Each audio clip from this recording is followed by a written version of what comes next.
تو سارے صحابہ نے حضور کے ہاتھ پہ ہاتھ رکھا، تو رحمت والے نبی نے اپنا ہاتھ دایاں پکڑا اور صحابہ کے ہاتھ پہ ہاتھ رکھا، اور آپ نے فرمایا یہ ہاتھ عثمان غنی کی طرف سے ہے کہ جس طرح تم نے میرے ہاتھ پہ بیعت کی، اللہ کے رسول صلی اللہ علیہ وسلم کے ہاتھ پر عثمان غنی نے بیعت کی۔ جبرائیل جلدی جلدی آئے کہ یا رسول اللہ، اللہ فرما رہے کہ نیچے تیرا ہاتھ ہے، سب سے اوپر خدا کا ہاتھ ہے۔ صحابہ کو اللہ نے محفوظ کر دیا۔ اگر آمنہ کے لال کے دامن میں صحابہ آ گئے تو قیامت کی صبح تو خدا کی رحمت میں کے سائے میں بھی صحابہ آ گئے ہیں۔ میرے عزیزوں، جن کی حفاظت اللہ کرے، دنیا جتنی مرضی کی لے گرے، صحابہ کی شان کے اندر فرق نہیں آ سکتا ہے۔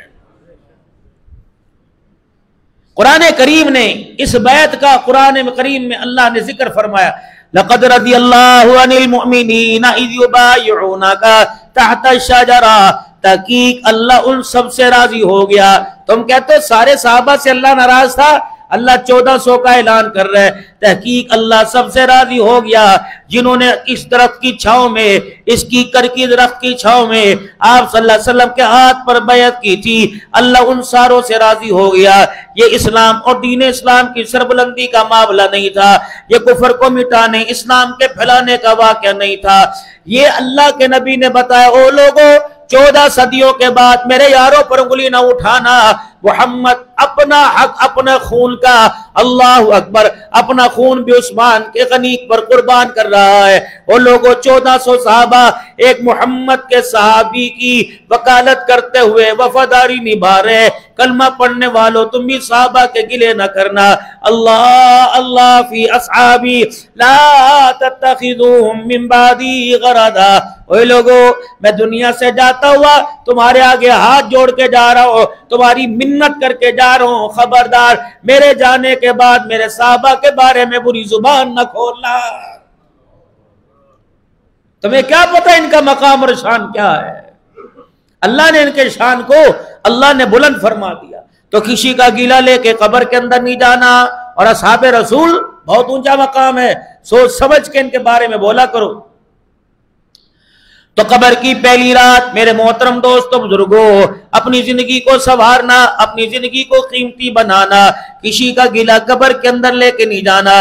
حدیث پاک میں آیا، اللہ اکبر، نافرمانوں کو قبر کی دونوں دیواریں اتنی تنگ ہو کے بھیجتی ہیں، حضور صلی اللہ علیہ وسلم نے ارشاد فرما دیا کہ دونوں پسلیاں یوں کر کے دائیں بائیں طرف انگلیاں آپ نے ہاتھوں کی ڈال کے فرمایا کہ دونوں پسلیاں دائیں بائیں ایسے پسلیوں کے اندر جڑ جاتی ہیں، اللہ اکبر۔ اور جب قبر کے سوالوں میں ناکام ہوتا ہے تو کیا کہتی ہے، اوے اللہ کے نافرمان، جتنے زمین کے اوپر چلتے تھے میں تجھے روزانہ آوازیں دیا کرتی تھی، جتنے زمین کے اوپر چلتے تھے اور سب میں تو مجھے اللہ کا بندوں میں سب سے برا لگتا تھا، اور میں کہتی تھی ایک مرتبہ میرے پاس آ جا، ایسا جھٹکا دوں گی کہ دنیا کی ساری لذتیں ختم کر کے رکھ دوں گی۔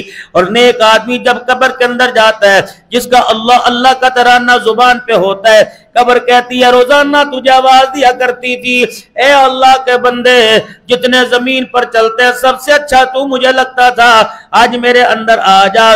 کیا ماں کی گود کے اندر پیار ملا کرتا تھا جو آج میں تجھے وہ پیار عطا فرماؤں گی۔ بعض میت ایسے ہیں کہ ان کی تدفین پر ان کو قبر میں اتارا جاتا ہے، اللہ دوسروں کا عذاب قبر معاف فرما دیتے ہیں۔ تو انسان پہلے پڑھے کہتے تھے پہلے سوچے پھر بولے۔ بعض صحابہ اکرام رضوان اللہ تعالی علیہ مجمعین تو اپنے منہ میں روڑا پتھر رکھ لیا کرتے تھے، ایک مہینہ کسی سے بات ہی نہ کیا کرتے تھے، اور ڈر کے کہا کرتے تھے، اللہ کے رسول صلی اللہ علیہ وسلم نے فرما دیا زبان کا بول اتنا بھاری ہے کہ اللہ جل شانہ کو ایک ایک بول کا جواب دینا پڑے گا۔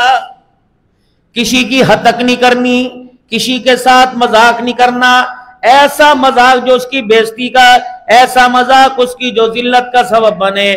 مرتا کیا نہ کرتا، غریب تو امیروں کی محفل میں مسکرا دے گا، کی کہے گا صاحب جی نے بڑے جو ہے مائی باپ جو ہے جو کر سکتے نے کر سکتے۔ اللہ فرماتے ہیں اے تیرے مائی باپ نے، میرے تو مائی باپ کوئی نہیں۔ وَتَوَاسَوْا بِالْحَقِّ وَتَوَاسَوْا بِالصَّبْرِ۔ امامنا کے لال مدنی کریم صلی اللہ علیہ وسلم پر کیسے کیسے حالات آئے، آپ کی بیٹیوں کو اکٹھے ابو لہب کے بیٹوں نے محترم دوستوں بزرگوں اکٹھے طلاق دے دی. جب حضور صلی اللہ علیہ وسلم نے اعلان فرمایا لا الہ الا اللہ، او لوگو اللہ ایک ہے، وحدہ لا شریک ہے، اس کے علاوہ دنیا کے اندر کوئی ایسا نہیں جس کی عبادت کی جائے. تو ابو لہب مکے کا سردار تھا، اسے بڑا غصہ آیا. اس نے اپنے جوان بیٹوں سے کہا میرے سے رشتہ رکھو گے یا آمنہ کے لال سے رشتہ رکھو گے؟ انہوں نے کہا ابا بتا کہ تمہارے ماں باپ کے بنائے ہوئے اور ہمارے ہاتھوں کے بنائے ہوئے معبودوں کو برا کہتا ہے، جاؤ جا کے تم نہیں بھٹک آؤ. یہ دونوں آئے اور دونوں نے آ کے کہا محمد اگر تو ہمارے رب کی مخالفت نہیں چھوڑے گا تو ہم تیری بیٹیوں کو طلاق دیتے ہیں. اور ایک بدبخت نے تو آپ صلی اللہ علیہ وسلم کے سامنے زمین پر تھوک دیا، ایسا جیسے حضور کے چہرے کی طرف تھوکا ہو. حضور صلی اللہ علیہ وسلم کے آنکھوں سے آنسو نکل آئے. اوے لوگوں اپنی ذات پر مار پڑی، چمڑے ادھڑے، اپنی ذات پہ جب پتھر پڑے بددعا نہ کی. جب معاملہ بیٹی کا آیا تو آنکھوں سے آنسو نکل آئے، آسمان کی طرف منہ کیا، یا اللہ دل کو جو جوڑ کے رکھ دیا، دل کو مروڑ کے رکھ دیا، میری بیٹیوں کو طلاق دے کے چلے گئے. الہ العالمین کوئی جہنم میں سے ایسا کتا بھیج دے الہ العالمین جو ان کا ضمیر پر قیمہ کر کے رکھ دے. ابو لہب کو پتہ لگا حضور صلی اللہ علیہ وسلم نے میرے بیٹوں کو بددعا دے دی. رب اکبر کی قسم اس کے بعد مال کی اور جان کی اتنی حفاظت نہیں کرتا تھا جتنی اپنی اولاد کی حفاظت کرتا تھا. لوگ پوچھتے بہادر ہے عقل کر کیا ہوا؟ کہتا تھا تمہیں پتہ نہیں آمنہ کے لال نے میرے بچوں کو بددعا دے دی. سورج چاند ستارے جگہ چھوڑ سکتے ہیں، اس کی زبان سے جھوٹ نہیں نکل سکتا. ہر قافلے میں جاتا تو ساتھ لے کے جاتا، اور ساتھ لے کے جاتا. جب قافلے کا کہیں پڑاؤ ہوتا تو سارے قافلے والوں کا سامان ایک جگہ ڈھیر کرتا، اس ڈھیری کے اوپر اپنے بچوں کو سلاتا. اللہ اکبر. ایک دن قافلے کے ساتھ گیا اور اپنے بچوں کو لے کے گیا اور وہاں جا کر اپنے بچے کو مال کی ڈھیری کے اوپر سلایا. دنیا کے اندر اللہ کے جتنے درندے پیدا کیے ہوئے، جانور پیدا کیے ہوئے، ان درندوں نے حضور صلی اللہ علیہ وسلم کی آنکھوں کا دکھڑا سنا، آپ کی آنکھوں کے آنسو دیکھے کہ الہ العالمین آمنہ کے لال کے منہ سے جو بددعا نکلی یہ ذمہ داری ہمیں عطا فرما دے. اللہ جل شانہ نے ایک شیر کا انتخاب کیا، ایک بھیڑیے کا انتخاب کیا. اللہ جل شانہ ہماری ڈیوٹی لگ گئی. فرمایا پہچانو گے کیسے؟ تمہیں کیسے پتہ لگے گا خدا کی مخلوق میں ابو لہب کی اولاد کون ہے؟ الہ العالمین جس منہ سے تیرے نبی کی اولاد کو، جس منہ سے تیرے نبی کو گالی دی تھی، اس کے منہ کی گندی ہوا ہماری ناک کی نتھوں تک پہنچا دے. اللہ اکبر. ہوا کو حکم ہوا جب ابو لہب کا بیٹا سانس لے گا تو اس کی منہ کی ہوا کو، اس کی منہ کی ہوا کو، اس کے سانسوں کی گندی ہوا کو لے کر اس درندے کی ناک تک پہنچا دینا. رب اکبر کی قسم ہے دنیا نے نظارہ دیکھا، سانس ابو لہب کے بیٹوں نے لیا، بیٹے نے لیا، ہوا نے یہ جھونکا پیغام لے کے شیر کی ناک کی نتھوں میں پہنچایا. مجمع کے اندر سے جنگل سے چھلانگے مارتا ہوا، ڈائی مارتا ہوا، دھاڑتا ہوا آیا اور ایک لمحے کے اندر ابو لہب کے بیٹے کو چیر پھاڑ کر کے رکھ دیا. اور وہ اس کی بیوی جو اب رسول اللہ صلی اللہ علیہ وسلم کی چاچی تھی، ابو لہب نبی کا چاچا لگتا تھا. اللہ کا قرآن کہتا ہے اللہ اکبر تبت یدا ابی لہب وتب ما اغنی عنہ مالہ وما کسب سیصلی نارا ذات لہب وامرأتہ عورت حمالۃ الحطب فی جیدہا حبل من مسد. یہ آپ کی چاچی جنگل سے لکڑیاں اٹھا کے لاتی اور حضور کے رستے میں بچھا دیا کرتی تھی اور آپ صلی اللہ علیہ وسلم کے رستے میں رکاوٹ پیدا کیا کرتی تھی. اور یہ وہ ابو لہب تھا جس نے آپ صلی اللہ علیہ وسلم کو طرف دیکھ کر جب آپ نے اپنی چادر مبارک ہلائی، فاران کی چوٹیوں میں آپ نے چادر مبارک ہلائی، اور عرب کے اندر جب کوئی چادر کو ہوا میں فضا میں بکھیرتا تو میرے عزیز و ہنگامی کسی پیغام کی اطلاع مل جاتی. لگتا تھا کوئی ہنگامی پیغام ہے تو سارے مکے کے لوگ جمع ہو گئے اور آپ نے فرمایا کم لبثت فیکم عمری، اے لوگو میں نے کتنا عرصہ تمہارے اندر گزارا. لوگ کہتے تھے کملی والے تو نے 40 سال گزارے. آپ فرماتے تھے حل وجدت صادقا او کاذبا، بتاؤ تم نے اتنے عرصے میں مجھے سچا پایا جھوٹا پایا؟ تو سگے بھی تھے، پرائے بھی تھے، پتھر مارنے والے بھی تھے، امانتیں رکھنے والے بھی تھے، اپنی بیٹیوں کو حضور کے سپرد کرنے والے تھے، سارے کہنے لگے کملی والے ہم نے اتنی زبان صداقت اپنی زبان پہ نہیں پائی جتنی سچائی تیرے ہونٹوں کے لبوں پہ، تیرے ہونٹوں پہ پائی ہے۔ آپ فرمانے لگے، آپ پہاڑ کی چوٹی پہ تھے، ادھر مکے کے سردار، آپ نے فرمایا اگر میں کہوں پہاڑ کے پیچھے سے دشمن حملہ آور ہے، دشمن کی فوجیں آ رہی ہیں، کیا تم اس کو مان لو گے؟ کہنے لگے آپ دیکھ رہے ہو نا، ہم نے نہیں دیکھا، آپ نے دیکھا تو ہم نے دیکھا، ہاں اس کو مان لیں گے۔ آپ نے فرمایا ہنگامی خبر تم اس کو مانو گے، پھر میں وہ بڑی خبر لے کے آیا جو تمہیں دنیا آخرت کے عذابوں سے نجات دے دے۔ آپ نے فرمایا یا ایھا الناس، اے لوگو، قولوا لا الہ الا اللہ تفلحو، او لوگو کلمہ پڑھ لو، اللہ کو ایک مانو، کامیاب ہو جاؤ گے۔ بس میرے عزیزو، قوم کے ہاتھ میں جو چیز آئی انہوں نے آؤ دیکھا نہ تھا، نہ ہاں نہ نہ، پتھر پکڑے حضور کی طرف مارنا شروع کر دیے۔ سب سے پہلا پتھر نبی کے چاچے نے مارا۔ محترم دوستو بزرگو، تم بھی پیر محل چکوک مضافات میں رہتے ہو، غیر جتنے گلا کرے لیکن اپنا چھوٹی سی بات کر دے برداشت نہیں ہوتا، کلیجہ کاٹ کے رکھ دیتا ہے۔ سارے نبی کے چچے حضور کے مخالف ہو گئے، آپ کی چاچیاں مخالف ہو گئی۔ ابو لہب آگے بڑھا اور ہاتھ میں پتھر لے کے تب اللہ کا یا محمد لہذا جمعتنا، اے محمد تیرا ہاتھ ٹوٹ جائے، اس لیے تو نے ہمیں یہاں جمع کیا تھا۔ مالک کائنات کو غصہ آیا، اللہ نے پوری کی پوری صورت مذمت میں اتاری، فرمایا تبت یدا ابی لہب وتب، اے بدبختہ تو کہتا ہے نبی کا ایک ہاتھ ٹوٹ جائے تیرے دونوں ہاتھ ٹوٹ جائے، اور ابو لہب تیرے دونوں ہاتھ ٹوٹ گئے۔ خبردار او میرے نبی پر زبان کھولنے والوں، میرے نبی پر ہاتھ اٹھانے والوں، جہنم کی آگ میں تب بچے گا جب دنیا کے اندر، جہنم کی آگ میں تب جلے گا جب دنیا کے اندر اسے بچایا جائے گا۔ جس نے نبی پہ بھونکا، کسی کو اللہ نے کتے جیسا بنا دیا، کسی کو سور بنا دیا، معلوم ہوا وہ اپنی شان میں اعلیٰ، وہ اپنی شان میں گستاخی برداشت نہیں کرتا، وہ اپنی شان کی توہین برداشت نہیں کرتا۔ فرمایا آمنہ کا لال، جب تیرے ابے کے، تیرے دادے کے، وہ مجھے جملے یاد ہے، جب تیری اماں تیرے ابا سے آپ کو ملانے کے لیے مکہ مدینے چلی گئی تھی، اماں بھی آپ کے ابا کے ساتھ وہیں رہ گئی۔ آپ ام ایمن کا ہاتھ پکڑ کر جب مکے میں آئے، آپ کا دادا عبد المطلب 100 سال سے اوپر عمر، ادھیڑ عمر کا تھا، روزانہ پہاڑی کے اوپر چڑھتا اور پہاڑی کی چوٹی پر مدینے کی طرف دیکھتا، شام کو مایوس ہو کے واپس آتا، کہتا قافلے والے واپس آ گئے، تاجر تجارت والے واپس آ گئے، میرا لال واپس نہیں آیا، میری بہو واپس نہیں آئی۔ کوئی نظام مواصلات نہیں تھا، ٹیلی فون، کوئی خط و خطابت کا نظام نہیں تھا۔ ایک دن حضور صلی اللہ علیہ وسلم ام ایمن کی انگلی پکڑ کر، اللہ اکبر، ام ایمن کا ہاتھ پکڑ کر جب مدینے سے مکے کے رستے پر، مدینے سے مکے کی طرف آ رہے تو حضور مڑ مڑ کے دیکھ رہے، ام ایمن آگے لے کے آ رہی ہے، آپ کو جدائی یاد ہے، ابا اماں یاد آ رہی ہیں، حضور صلی اللہ علیہ وسلم کو آگے لے کے آ رہے ہیں، اللہ اکبر۔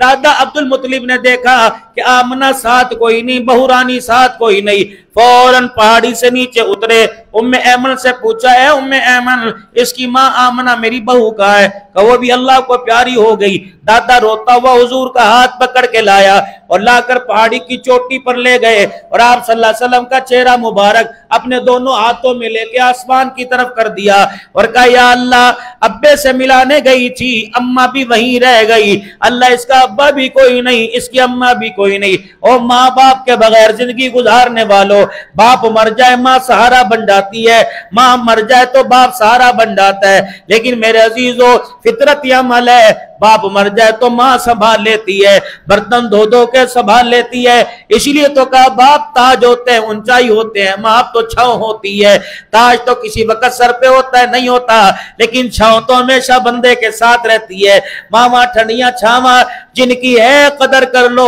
جن کی فوت ہو گئی تو ہاتھ اٹھا کے دعا کیا کرو۔ اللہ اکبر۔ یہی ماں تھی جو آپ صلی اللہ علیہ وسلم کو آخری سانسوں تک یاد آتی رہی، یہی ماں تھی جب تاج نبوت پہن کر مکے کی سرداری، مدینے کی سرداری، معراج کے سفر کی سرداری ملی، کاش کاش میری ماں ہوتی، محمد کو معراج کا دولہا بنا دیکھ کر یہ نظارہ دیکھ لیتی۔ وہ لوگوں جن کی مائیں بوڑھی ہو گئی، اب پتہ چلا ہوا ہے ہر دن نئی زندگی جیتی ہیں، ہر شام انہیں ہر صبح نئی زندگی ملتی ہے۔ کوشش کیا کرو ماں باپ کے اپنے قریب کیا کرو۔ یہ وہ چراغ ہے اگر موت کی آندھی ان کو پڑ گئی یہ ایسے بجھیں گے قیامت تک انہیں کوئی روشنی نہیں جلا سکے گی۔ آپ صلی اللہ تعالی علیہ وسلم کے دادا جان نے اپنے پوتے کا یوں کر کے چہرہ پکڑا اور آسمان کی طرف کیا کہ یا اللہ اس کی اماں بھی کوئی نہیں، اس کا ابا بھی کوئی نہیں، اور سانسیں روزانہ میری بھی ٹوٹتی ہیں، اللہ میں محمد کو تیرے حوالے کر کے جا رہا ہوں۔ اللہ کریم نے قرآن کریم میں اعلان فرما دیا، اے محبوبہ پریشان نہ ہو، والضحیٰ واللیل اذا سجا ما ودعک ربک وما قلی وللآخرۃ خیر لک من الاولی ولسوف یعطیک ربک فترضی الم یجدک یتیما فآوی۔ جب سبحان الذی اسری بعبدی کی آیتیں آئی، جب میرے عزیز ما کان محمد ابا احد کی آیتیں آئی، جب الم نشرح لک صدرک کے سینے کی تعریفیں آنے لگی، ورفعنا لک ذکرک کے پیغام آنے لگے، فرمایا محمد وہ وقت یاد ہے جب ماں باپ کے سائے اٹھ گئے تھے۔ پتہ ہے سائے اٹھانے میں حکمت تھی، سائے پسند نہ آئے پروردگار کو، بے سایہ کر دیا اس سایہ دار کو۔